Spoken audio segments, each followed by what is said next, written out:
What is up, ladies and gentlemen? Happy Monday evening. It is Rob Brown coming to you live for the very first time from the garage.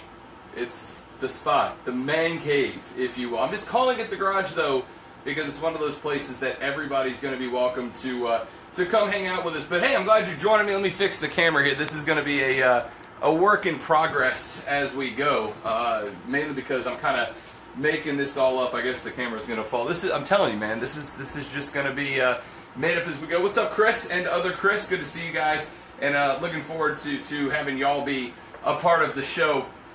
We're gonna try to do this a couple of times a week, and I'm really looking forward to it. So this is the first corner of the garage. It's coming along swimmingly, as you can see. By the way, let me know if you guys can hear me. If you're having any volume problems, I'm basically yelling as loud as I can in my garage. I have no idea how the neighbors are going to take this. I'm actually kind of hoping that they will eventually come join in, and we'll do Rob Brown live in the garage block parties. But anyway, thank you guys for joining us. Thanks for hanging out with us, and I appreciate y'all making this a part of your evening. We've got a lot of things that we're going to talk about over the next 30, 45, 60 minutes. I honestly have no idea how long I am going to do this for this evening. Hi, Mom. I see my mom's watching. I know I owe you text messages, and I apologize, but I've been busy setting this up. Before we go any further, the most important thing, by the way, the girlfriend-sanctioned beer fridge. This was her idea, so I think I'm going to keep her around for at least a little while. But, of course, if you are new to the Rob Brown Live Show, one thing that we do every single show is our beer or booze of the night. And this evening we're doing something that's a little different and a little fun compared to doing the traditional microbrews that everybody does. What I'm doing this evening is the Monty Python's Holy Grail Ale.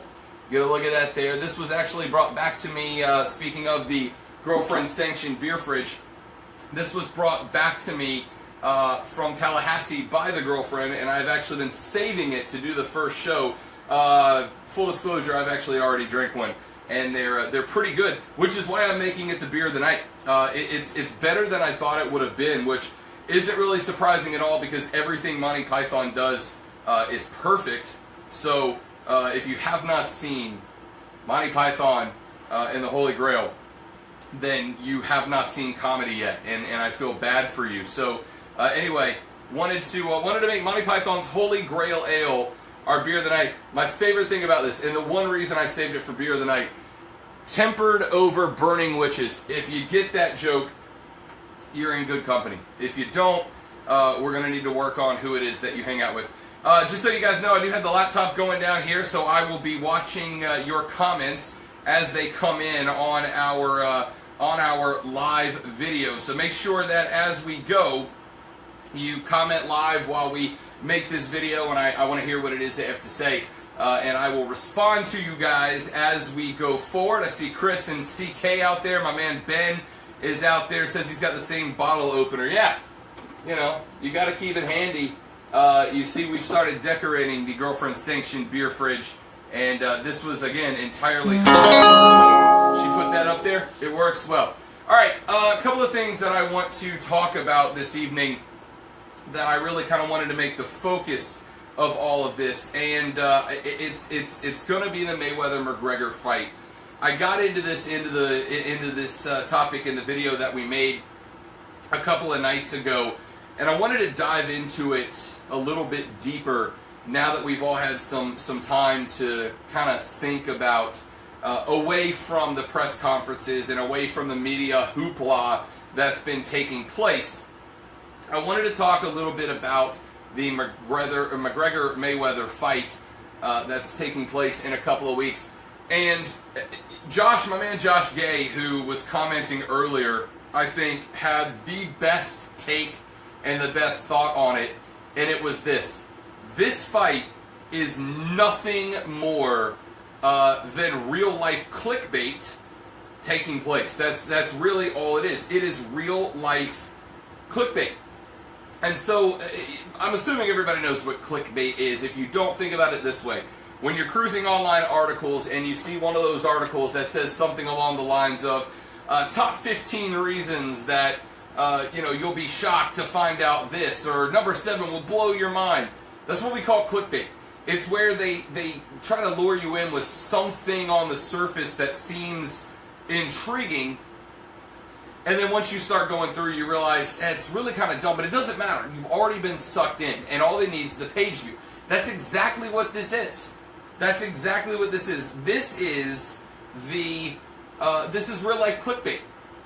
Nothing else. You see, McGregor and Mayweather, they don't need anything except your eyeballs and your money. Once they have your money, once you have ordered this fight, once you've gone to the bar and given the bar your money, they've got what they want, right? So if I put out an article on the internet that said top 10 reasons that Tom Brady is the greatest quarterback of all time, and then you started going through this article and you click on it and you open, you go, Rob, that's insane, that's crazy, and by the way, he is. But let's say you go through, I should probably use an example that's not quite as accurate as Tom Brady is the greatest quarterback of all time, but let's say that, all right, let's say I said Drew Brees is the greatest quarterback of all time, and I put that video out there, and then you clicked on it, knowing full well that Drew Brees is not the greatest quarterback of all time, but you clicked on it to see what I had to say, and we started with number 10, he looks great in white football jerseys.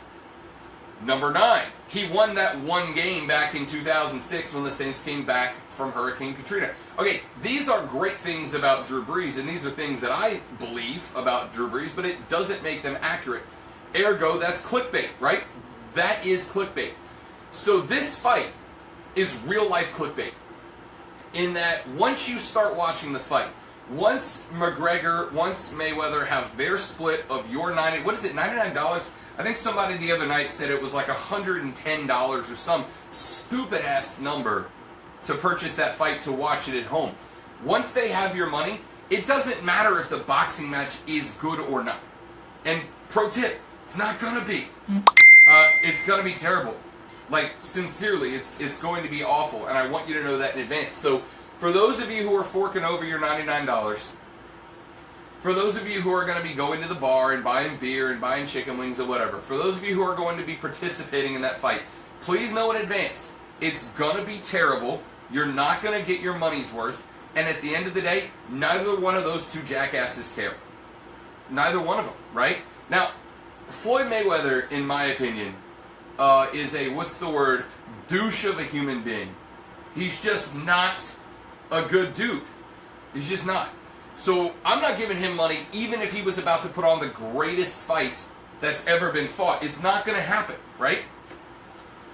Conor McGregor might be one of the greatest one of the greatest MMA fighters. I'm coming up to that in a second, but he might be one of the greatest MMA fighters of all time. He might be, and I'm not saying he's not.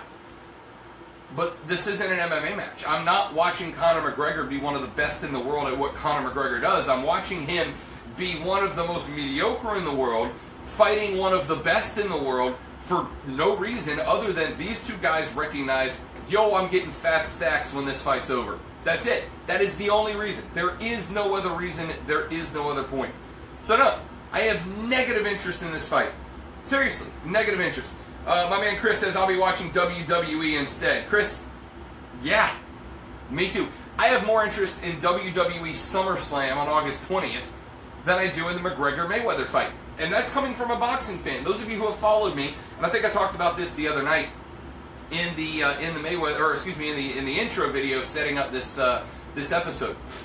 I'm a WWE fan. I'm not ashamed. I admit it openly and publicly. As a matter of fact, back here on the wall behind me, this yellow sign back here, my man Heath in Crestview set me up to be a ring announcer a number of years ago. That was the year that Buff Bagwell was supposed to be there. He ended up bailing out, and Marty Jannetty showed up instead. Half of the Rockers. It was awesome. I'll tell that story again later. I know Dollar Bill's out there watching somewhere. Yes, I'm going to tell the time that I tag teamed in a professional wrestling match. You damn right I am. But we'll talk about that later. So, I'm a WWE fan. And I'm going to say this about the WWE. Yeah, I know it's fake. I know it's scripted. And they don't pretend that it's anything but that, right? I'm not watching two guys fake fight in a ring with the ultimate insult to some sport that I love. It's not the case. At all. right? That is what it is. And I know that going into it. These two guys are pretending that they're boxing. They're not boxing. No. They're not boxing even a little bit. It's a joke. It's an insult to call it boxing. Now, again, I'm a fan of boxing. I have had the good pleasure of working for Roy Jones Jr. In my opinion, the greatest pound-for-pound fighter to ever lace him up. And I mean that. We'll talk about that in a future episode. I've had the good fortune to work with Roy. I've had the good fortune to meet Evander Holyfield a few times. I've been around boxing. I love boxing. It's a great sport. This does nothing for boxing, but they're selling it as a boxing match. But they're treating it as a WWE event. Now, here's the thing. I spend $10 for WWE Network, and I get to watch all the wrestling in the world. I can go back as far as I want to go. I can watch up till today. Monday Night Raw should be wrapping up in about 15 minutes. I'm not watching tonight. I'll catch the recap tomorrow. I wanted to get this set up. Point is, I know what I'm getting for that. I'm getting it for $10 a month. I get my entertainment value, and then I'm done with it. It's not insulting to the sport. It's not insulting to anybody. But this boxing match, yeah, it is. Right? Now, I would be fine if they were selling it as some sort of charity event. I would be fine if they were selling it as some sort of goofy event. But they're not. They're selling it as a boxing match, like it's going to be some entertaining fight. With all of that being said, I just don't care. I just don't care. Let's see. My man CK said, hashtag name drop. Yup. I've got a number of achievements that came from sports broadcasting. I caught a pass from Drew Brees. I wrestled in a professional wrestling match. And I got to take sparring lessons for 15 minutes from Roy Jones Jr. And I didn't die. And that's the real accomplishment. So yes, hashtag name drop indeed. April says that Raw was not that good tonight. I haven't watched it. I'll catch up. I just got done watching SmackDown from last week, and I'm going to talk about that coming up here in just a little while from now. But suffice to say, no, I have no interest in McGregor Mayweather. If it was free, I might go watch it. If it was being charged only to bars, I'd consider going to watch it. But it's two guys who are whoring themselves out in the name of boxing. And I have no interest. Hang on, I'm going to move the camera just a little bit because I just realized it's starting to fall and it's not looking real good. All right, so point is, no, I don't care. Like, not even a little bit. I'm going to pass. It's going to be a hard pass. It's going to be a real hard pass. This is great. It's like I'm driving to work back in the day. It is. It is. It's a name. It's a reunion of sorts. As a matter of fact, I talked to CK earlier. I commented with CK. I talked to Dollar Bill from back in the day, and I think I'm going to have all these guys join us, and we're going to do a Rob After Dark reunion show at some point. Good Lord, I am going to have to spend. Some money on getting a real camera rig. I really wanted to just set this up to see if it worked. I see that it does. So I'll get a real rig for next time. Just wanted to experiment. Anyway, let's see. Where we leave off at? Yeah, McGregor Mayweather. Don't care. Did I make it simple enough? That seems to be the simplest way to put it. I physically could not care less. I just don't. What else were we going to talk about? We're going to talk WWE. I'll come back to that here in just a couple of minutes from now. I know we had some other folks who wanted to comment. CK, I'm going to come back, like I mentioned, and talk about that Cena-Nakamura fight from last week. Brad said me and AJ need to get a Predators magnet on the fridge. I will say this while I move forward to the next couple of topics. I am going to say this, Brad.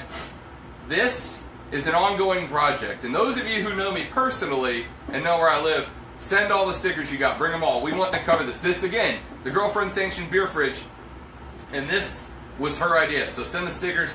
For those of you who don't know me personally and don't know where I live, send me a Facebook message if you have any stickers that you want to contribute to and see up here on the beer fridge, and I will contribute them to the cause. I've got stuff from South Carolina where the girlfriend just came back from. I've got the ordained Dudas priest, which is true. I am actually an ordained Dudas priest. This is a true story. I can legally marry people in the state of Florida. I think there's a handful of other states that it counts in. But I can officially and for sure marry people in the state of Florida. So for those of you who are going to be tying the knot in the next couple of years, I have a bucket list goal, and it is to officiate a wedding. That's not a joke. I did it a number of years ago when my brother got married, because I did not know. We thought there was a possibility that we might have to go to the bullpen and pull out the righty to officiate the wedding. The uncle came through, fortunately, so I didn't have to, but it's still on the bucket list to officiate the wedding.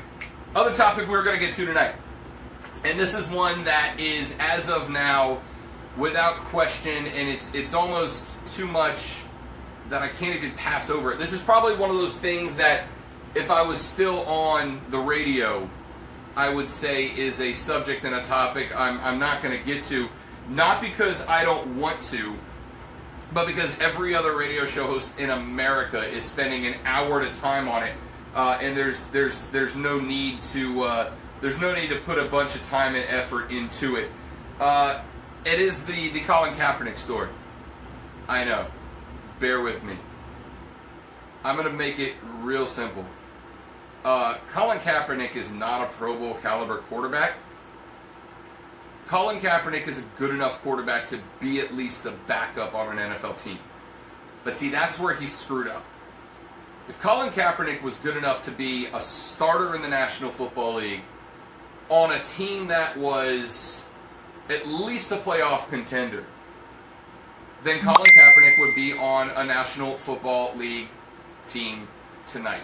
Hands down, no questions asked. Okay? To me, it's that simple. Colin Kaepernick is on the sideline because Colin Kaepernick took knees during the national anthem, because Colin Kaepernick spoke out for social reform, or whatever he wants to call it. Now, I'm going to make one thing very, very clear.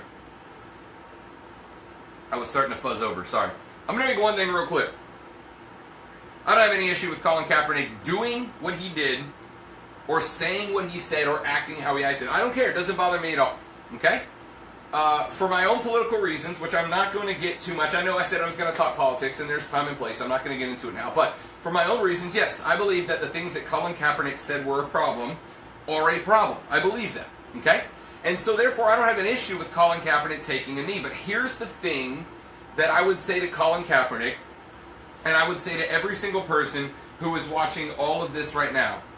There is one reality. There are consequences to your free speech. You live in a country, we all live in a country where, yes, if you believe that there is some sort of social injustice, you have the right to speak out. You have the right to protest. Hell yes. We live in a country where a lot of us have your back, without question. I don't question Colin Kaepernick. I'm not mad at Colin Kaepernick. I support Colin Kaepernick. But the reality here is that there are consequences to every action taken in the name of free speech. And sometimes the consequences aren't very good, but sometimes they are. If Colin Kaepernick was a great quarterback, he'd be on a team. See, here's the thing about the National Football League. And I used to bitch about this on the radio show, and those of you who listen to it know this for sure. If you want to play in the National Football League, and you've done some bad stuff in your lifetime, there's only one thing that matters. Can you ball out? That's it. That's all that matters. Can you throw? Can you run? Can you catch? Can you tackle? Can you block? Nothing else matters. The Dallas Cowboys had a kid who got multiple DUIs, and in his last one killed a teammate. He came back, right? Ray Lewis allegedly killed a dude. He came back, no worries. Ray Rice beat the hell out of his girlfriend on video. Came back. You can do these things in the National Football League if you're a great player. If you are a Super Bowl, Pro Bowl caliber player, you can get away with it. Colin Kaepernick isn't that. Or at least he hasn't displayed it on the field yet. So, in the case of a guy like Ray Lewis, who allegedly killed a dude, an NFL team gets to weigh bad PR, bad publicity, Super Bowl wins. And at the end of the day, fans, myself included, will walk away from a team if they're losing. It's that simple. I know plenty of people who, myself included, right? A number of years ago, Will Smith, who, again, tragedy struck when he was shot and killed not too long ago, but Saints fans wrote this off. I call it on my own here. Will Smith got caught dragging his girlfriend down the street by her hair. Did I not watch Saints games the next year when he donned the jersey? Hell no, I watched every one of them. I'm just as bad, and I'm not putting myself or anybody else above it. But we've had this conversation how many times? We're going to have it how many more? At the end of the day, if you're a great player, you can get away with crap. If Colin Kaepernick had been to a Pro Bowl or two, if Colin Kaepernick had played in a Super Bowl or two, Colin Kaepernick would be on the field. Reality. Now, the other day I heard somebody bring Tim Tebow into this discussion. Well, it's clearly not a black thing because Tebow's out. It's not a black thing. It has nothing to do with Kaepernick being black.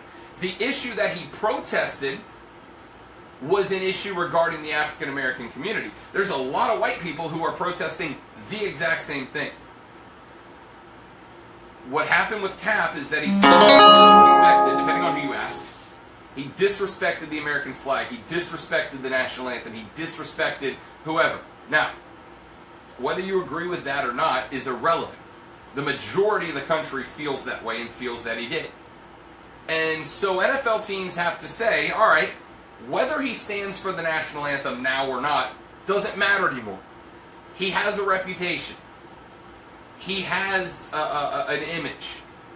And if you sign him, that image becomes part of your team, whether you like it or not. Is again, it's irrelevant. And again, excuse me while I jack with this camera. I got to get a better camera stand, and I will. That'll be my project later this week. Regardless of what you feel about the protest, it's part of his image. It's part of that reality now. And an NFL team has to take that on if you want to participate. Now, somebody asked me earlier today, Rob, didn't you meet Kaepernick? Didn't you interview Colin Kaepernick? Yes, I did. At his Senior Bowl a number of years ago, I got the opportunity to interview Colin Kaepernick. And what I can tell you about Kaep is that he was a genuine, sincere, nice kid. He really was.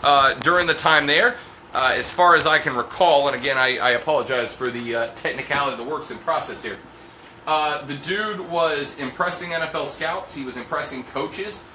He developed his knowledge of the game very quickly. He hit on all cylinders. There's a reason that he was on teams. Would Kaep be in the league today if it wasn't for the protests?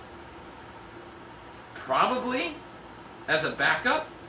Let me go back to what I was saying. Somebody brought Tim Tebow into this, and they used that as proof that it wasn't a race thing, because if it was a race thing, Tebow would be in the league. That's not really true, because, and I know this is gonna really bother some people.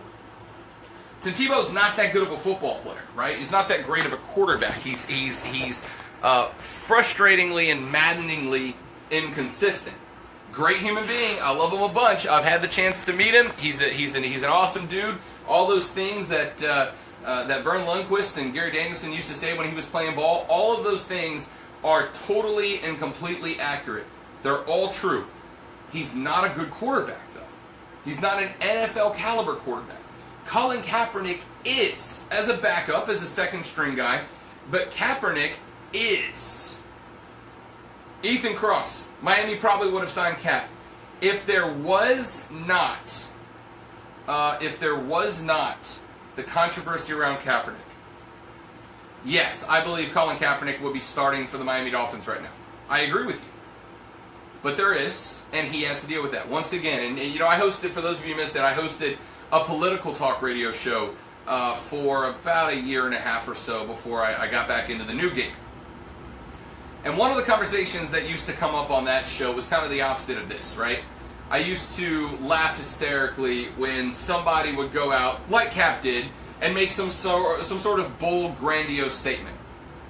They would do something that was just outlandish and out there. And when they did that, there would always be a response. And people would call my show, especially if it was somebody who came from the same political background as the caller, and they would say something along the lines of, I thought we had First Amendment rights in this country. I thought we had a First Amendment right. You do.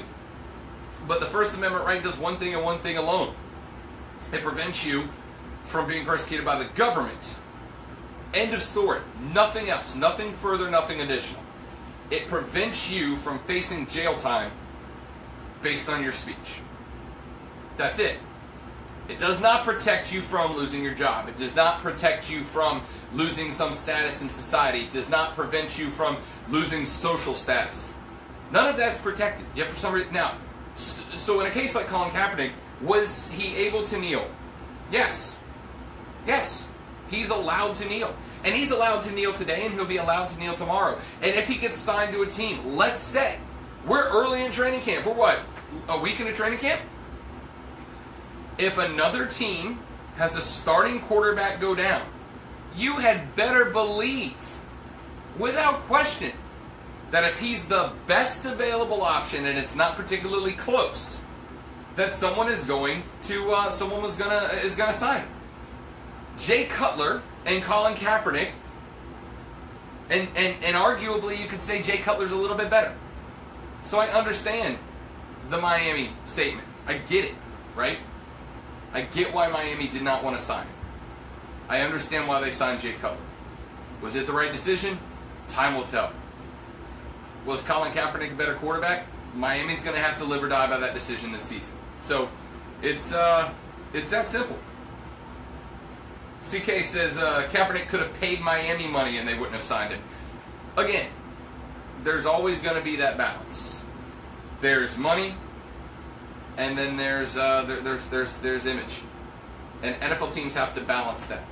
In the case of the Baltimore Ravens, for instance, with a dude like Ray Lewis, they decided with performance and the money that comes with W's over the image. The Cincinnati Bengals have been doing that for as long as I can remember. Sorry to any Bengals fans out there. Every team has to play that balance. Colin Kaepernick took a gamble. I understand why he did it. Hell, I support him. I get it. I'm on his side. But at the end of the day, he has a decision to make as well. Does he go with the image that he built, or does he be the upstanding, cerebral, the tie's always nice and tight quarterback that NFL teams want? He made his decision, and unfortunately the talent wasn't enough to overcome that. Is there a chance Colin Kaepernick's back on an NFL team in the future? Oh, it's a good chance. Because at some point, there's going to be a team somewhere that's going to go, well, it's 0-16, or we let Cap go stand in front of a podium and go, hey, that's who I was, now I am who I am, I'm ready to ball out. Your choice. So, it's a pretty easy call to see that Cap will likely be back in the league. But if no further starting quarterbacks get hurt in the next 3 to 4 weeks as we go through the preseason, it's also very possible that he doesn't end up on a football team. So we'll see which direction that goes moving forward. All right, if you guys got any other topics you want to get to before we get out of here, I'm going to talk a little WWE here in just a minute, but go ahead and leave them in the comments. I've got the laptop down here working, so I'm able to read your comments in real time. Graham Campbell Work says SEC, SEC, SEC. Graham, I'm glad you said that. I know that you SEC folks love to take whoever the top team of that conference is and then claim them as representative of the whole conference. And I know, considering the struggle that's been going down there in Gainesville the last few years, that makes you a proxy Bama fan, I believe, coming into this year. So I'm kidding. That being said, we will do a Bama Florida State show. And here's one thing I am going to do with this show as we move forward. One of the things I'm going to do with this show moving forward is we'll do these big long shows. We'll do these big hour and a half shows like we're doing tonight. But we'll also start breaking in some smaller video clips as well. We'll do some one take and two take type quick hit videos. And we'll do those about one topic, and I'll post it. One topic, and I'll post it. So, in a show like this, obviously, we can get a lot of different topics in. But I'm also going to start doing those quick hit videos. So I'll have one coming up the next couple of weeks talking FSU Bama. I will do one coming up talking a little bit about the rankings. I believe the ESPN preseason rankings came out today. And, of course, obviously, they're Bama 1 and FSU 2. I, for one, am absolutely shocked that they ranked 1 and 2, the two teams who are playing in the biggest game of opening week. It's just shocking to me, as it is, I'm sure, to all of you. So, we'll do that coming up very soon. With that being said, let's talk a little bit of WWE before we get out of here. For those of you who are new to the Up Too Late Sports broadcast, or the Rob Brown Show podcast, or the Rob After Dark podcast, or whatever version of the show you've listened to in the past, I have two things. One, what do you think we should name this show? Obviously, it's the Rob Brown Show, but this version of the show, the Rob Brown Show, is kind of the whole entity. What should we call this? This is our scene. There's actually going to be more to the garage when I get set up, and it'll be a little bit more comprehensive, but I'm still moving in. So I got the motorcycle over there, and there's just not a lot of room to work right now. But what do you think we should name the show? Leave the comment down in the box below, and I'll be more than happy to take those considerations. And whoever ends up with the name that sticks to the show, when I get the first batch of T-shirts made down the road, you will get one of them. So come up with something good. And we'll do this contest running for a handful of weeks before we get there. Okay, so let's talk WWE. Let's talk where we stand right now real quick. For those of you who will be leaving us now because it's wrestling time, Salu, thank you for joining us this evening. By the way, my man Larry asked what our beer of the night is earlier. It is, again, the Monty Python's Holy Grail Ale. The lady friend bought me this. It is, it's surprisingly not a bad beer. It's not quite a Yingling. It's got a little bit more spice than a Yingling, I think is the best way to put it. A little more taste than a Yingling, but it's kind of in that same direction. It's an ale, but it leans towards the lager side of things, if that makes sense. It's surprisingly not bad. I don't necessarily know that I would ever pick it out specifically. I don't know that I would ever go to the liquor store specifically for Monty Python's Holy Grail Ale. But if you have any reason to drink a Monty Python's Holy Grail Ale, it's really not a bad beer. If you're having people over to watch the greatest comedy movie of all time, Monty Python and the Quest for the Holy Grail, this is a good theme beer to make that happen. And yes, Larry, the show does need a sponsor. In fact, if you want to sponsor the show, we will have a banner made, and I will hang it in the garage. And once football season rolls around, I don't have it set up yet. I'm not going to pan the camera over there. But over on this side of the garage, I have a bar. I'm going to have 3 TVs, a couple of laptops. It's going to be a football watching extravaganza. If you sponsor the show, you will be invited to watch every game that I watch here at the Casa de Rob. Bring the noise. I'm totally fine with that. All right, switching over to WWE. So again, those of you who will be leaving us now, thank you for hanging out. We'll see you next time.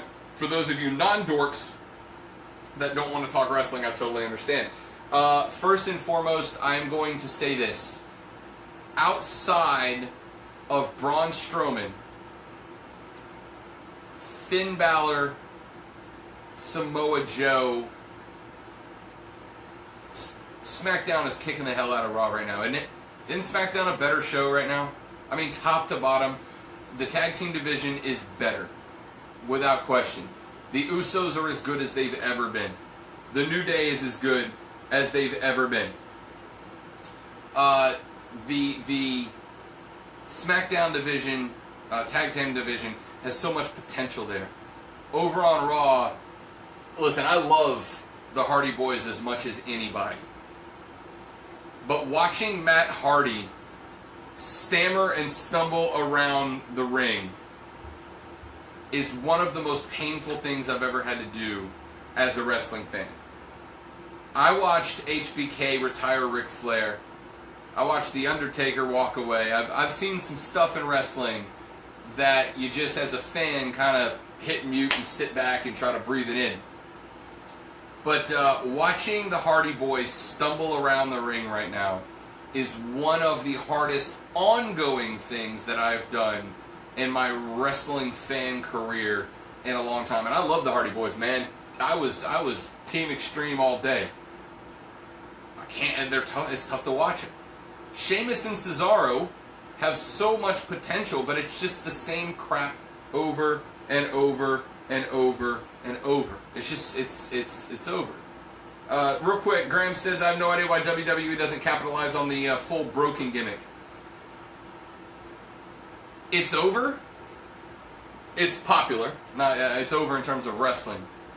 But the reality is watching Hardy Boys matches now are terrible. And to be honest with you, I don't know where they stand right now in terms of copyright laws with TNA. CAK points that out. I don't know.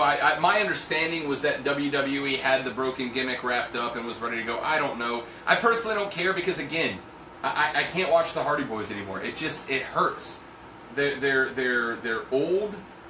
They're, speaking of broken, they're physically broken. I hate it. I love the guys. It's just hard to watch at this point. Outside of that, can we talk about the Kurt Angle, Jason Jordan thing? Ugh, really? I mean, I get it. Here's the reality. When Jason Jordan showed up on SmackDown a handful of months ago, even when he was in NXT, everybody looked and they went, oh, look at that. It's a young Kurt Angle. Yeah, it was, and I get it. So I guess I understand the premise, but, just no. Just stop. Just let... American Alpha was a great young team with a lot of potential. Jason Jordan is a singles competitor with a lot of potential. There's no momentum to be gained from that, in my opinion. Let's talk about the one thing. Let's talk about the two things that I'm most excited about right now. Let's talk about the three things I'm most excited about right now. First off, I think Braun Strowman is the first big guy in a long time that I am sincerely and genuinely excited about watching, right?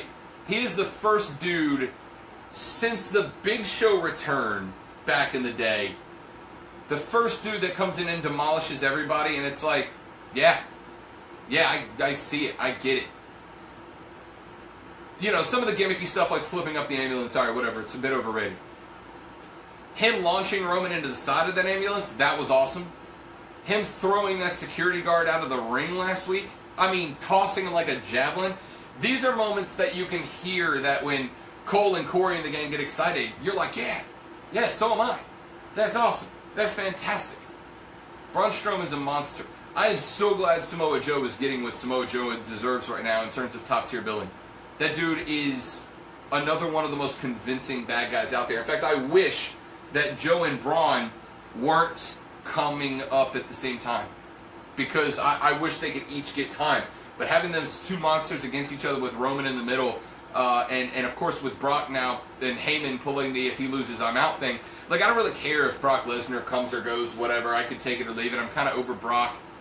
When Brock beat Undertaker, he was way up here, and it's just kind of been back to normal wrestling since then. Brock should have been this unbeatable monster, and he's not really. He is, but he's not really. Braun's more that guy right now, which is fine. So I'm actually kind of fine if Braun gets the rub. But I don't think Braun is there yet. I will say one thing. I don't hate Roman Reigns like a lot of people do. I don't. I think he needs to pick a lane, right? I think if he would go back to the I don't talk, I just beat people up gimmick. You remember he came out after the Undertaker thing and he just kind of said, hey, it's my yard. He dropped the mic, and then he just beat people up. If he'd go back to that, I think it'd be fantastic. I really do. Jericho being back on SmackDown is awesome. I'm really excited to see that and how that kind of plays out. I hope that last week was not a one-off with him, or 2 weeks ago, whatever it was not a one-off with him. As much as I like watching, as much as I like seeing him and Kevin Owens and AJ Styles kind of go at it, I could be happy with some KO Y2J payoff. That'd be fantastic. KO and AJ, in fairness, two of the best in the game right now, so I will watch them over and over and over. But I'd like to see Y2J get one last run in there, especially and particularly as one of the big name guys. So we'll see how that goes sometime in the near future. I will say this. The build up to SummerSlam is probably slower than I would have anticipated it, but I also think it has a lot of potential. The three-way match, or the Roman Joe, or four-way, the Roman Joe, Brock and Braun match has the potential to be perhaps one of the greatest matches in WWE history if it's played the right way. The KO AJ feud And let's talk Cena Nakamura real quick before we get out of here for the night, because I know we've been going at this for a while now. Cena Nakamura was exactly the match we thought it was going to be. I would say probably a 4-star. I mean, I don't think it was borderline as good as it could have been. I am shocked and frankly a little bit grateful, honestly, that it was on a SmackDown and it was a build-up match. Kind of came out of the blue, which was nice. You know, I love seeing those type of matches every now and again get thrown onto Raw, thrown onto SmackDown. I love title changes, big title changes taking place on the weekly shows. It gives me more of a reason to watch. You know, I went to the event in Pensacola a few weeks ago, and we had some title matches. We had a tag team match. We had what was the other match? Anyway, we had a couple of title matches at that event. AJ Styles came out and wrestled for a title. There are some matches out there that I want to see actually have some payoff here and there, because when they don't, why am I going to keep watching the weekly show? There's not really a point. There's no need for it. I was happy to see the Cena Nakamura match on SmackDown. I'm also happy to see Nakamura getting to make a run at Jinder Mahal. I will say this: Jinder Mahal, despite clearly being roided out of his mind, kind of impressive right now. I like the do anything to win. Great Khali coming out in the Punjabi prison match was, I don't think any of us saw it coming. We all figured the Singh brothers would be getting involved. I think he's doing some of his best work career-wise right now, so I'm very impressed with that. Anyway, point is, build up to SummerSlam is a little slower than I thought. My goal, I think what we're going to do from this point forward is I'll probably, and again, all this is going to be a work in progress as we move forward, probably going to start doing more of the wrestling on one-off shows. So we'll actually do wrestling-specific shows moving forward, and we'll probably put those on podcast format. As a matter of fact, I went and dug up the podcast equipment the other day. So probably Wednesdays are going to be my guess for now. We'll do wrestling-specific podcasts. I'll initially have those on SoundCloud. Eventually, I'll actually be hosting them on therobbrownshow.com.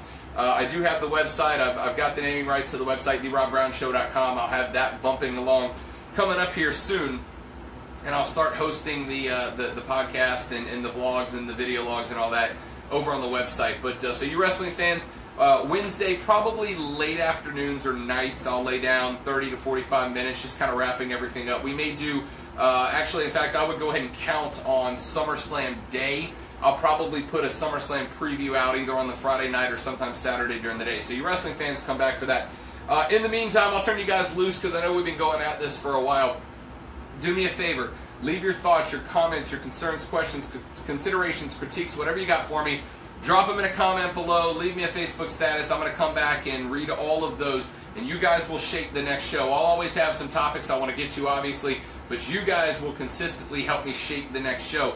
As of right now, I suspect the next time we'll be back together will be Sunday evening. I do have some events coming up on Thursday night. I will be emceeing the Miss Boat Week contest at the Block. I know some of you guys will be in Fort Walton Beach that night. If you're planning on coming out to that, come say hi. I'll be emceeing the Miss Boat Week contest out at the Block. The band will be playing out at Bamboo Willie's on Pensacola Beach. So you Pensacola folks, make sure you come see Shenanigans. We're going to be playing Bamboo Willie's on Friday and Saturday night this week, which means that Saturday I'll be nursing a hangover, so leave me alone. So then I'll plan on probably Sunday night, late afternoon night, I'll come back out here to the garage. I'll make another one of these. So between now and Sunday, go ahead and drop me your thoughts or comments, what you want to talk about, topics you want me to address coming up Sunday. Drop them in the comments below, and I'll address those. Look for that wrestling podcast to start, if not this week, sometimes next week. In the meantime, thank you guys for hanging out. I really appreciate it. This has been a good time. Welcome to the garage. I'll see you next time. Good night.